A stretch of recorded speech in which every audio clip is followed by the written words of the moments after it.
Halo Happy Investor, kembali lagi dengan NH Korindo Sekuritas. Kali ini akan memaparkan salah satu emiten yang akan listing di Bursa Efek Indonesia, yaitu PT Sumber Sinergi Makmur Tbk dengan kode emitennya IOTF.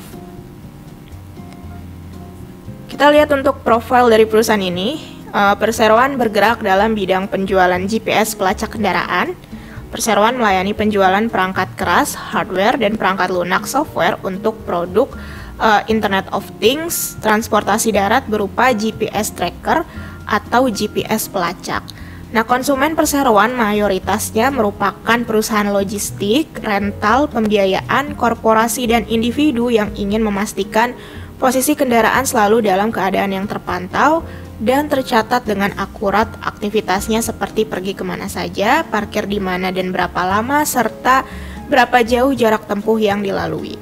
Perseroan memberikan layanan penjualan alat GPS tracker, layanan instalasi GPS tracker, perangkat lunak, software tracking, purna jual, dan kustomisasi perangkat lunak yang selanjutnya dapat digunakan atau diintegrasikan melalui API dengan perangkat lunak mandiri pelanggan. Nah, kemudian kita lanjut.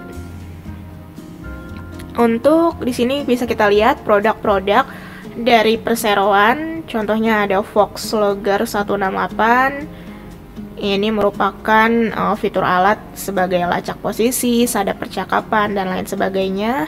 Kemudian ada Voxlogger 212, Voxlogger OBD, dan Voxlogger Asset Tracker. Kemudian untuk struktur IPO, kali ini emiten mengeluarkan jumlah saham sebanyak 1.100.000.000 lembar dengan persentase IPO-nya 20,83% dari modal ditempatkan dan disetor penuh setelah penawaran umum. Nilai nominalnya Rp10 per lembar, kemudian harga pelaksanaannya Rp100 hingga Rp120 per lembar. Adapun nilai IPO yang akan didapat maksimal sebanyak Rp132 miliar dengan penjamin emisi kali ini yaitu PT KB Valburi Sekuritas dan Sinhan Sekuritas Indonesia. Selain saham, emiten ini juga mengeluarkan waran sebanyak 1.100.000.000 lembar dengan persentase IPO-nya 26,32% dari modal ditempatkan dan disetor penuh. Nilai nominalnya yaitu Rp10 per lembar dengan harga pelaksanaannya Rp130 per lembar dan rasionya 1:1. Kemudian untuk jadwal IPO, masa penawaran awal 14 hingga 19 September, tanggal efektif 27 September, masa penawaran umumnya 2 hingga 5 Oktober, tanggal pencatahan 5 Oktober, tanggal distribusi sahamnya 6 Oktober, dan tanggal pencatatan di Bursa Efek Indonesia yaitu 9 Oktober. Kemudian, dana hasil IPO ini akan digunakan seluruhnya atau 100% sebagai modal kerja dalam rangka pembelian persediaan berupa perangkat GPS tracker. Kemudian, untuk keunggulan kompetitif, antara lain perseroan ini telah memiliki sertifikasi yang berstandar internasional yang dapat menjamin kualitas dari software dan platform perseroan dan perusahaan anak. Kemudian perseroan dan perusahaan anak memiliki tim IT yang dapat menyesuaikan fitur-fitur tambahan sesuai kebutuhan setiap pelanggan, telah mendaftarkan dan mendapatkan sertifikasi postel untuk semua Internet of Things, dan memiliki server pribadi. Kemudian untuk faktor-faktor risiko utamanya yaitu risiko perkembangan teknologi dan inovasi. Risiko usahanya terdiri dari risiko persaingan usaha, risiko perubahan peraturan dan regulasi, risiko terkait keamanan dan privasi, dan lain sebagainya. Kemudian risiko umumnya yaitu risiko kondisi perekonomian secara makro atau global, risiko tuntutan atau gugatan hukum.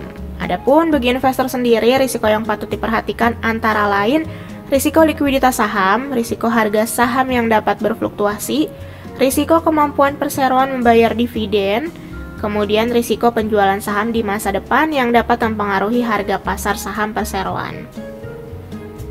Kemudian untuk key financial highlights, yang pertama neraca keuangan, kita lihat rasionya per 31 Maret 2023, current ratio berada di angka 2,91 kali, debt to asset rasionya 0,25 kali, debt to equity ratio 0,33 kali, DSCR 0,04 kali, dan ICR-nya 3,73 kali.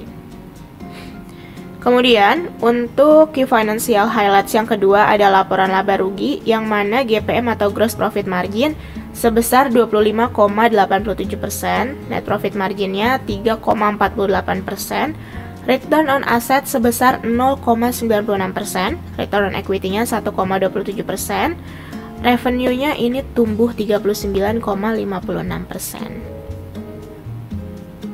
Oke, sekian mengenai paparan IPO kali ini. Terima kasih.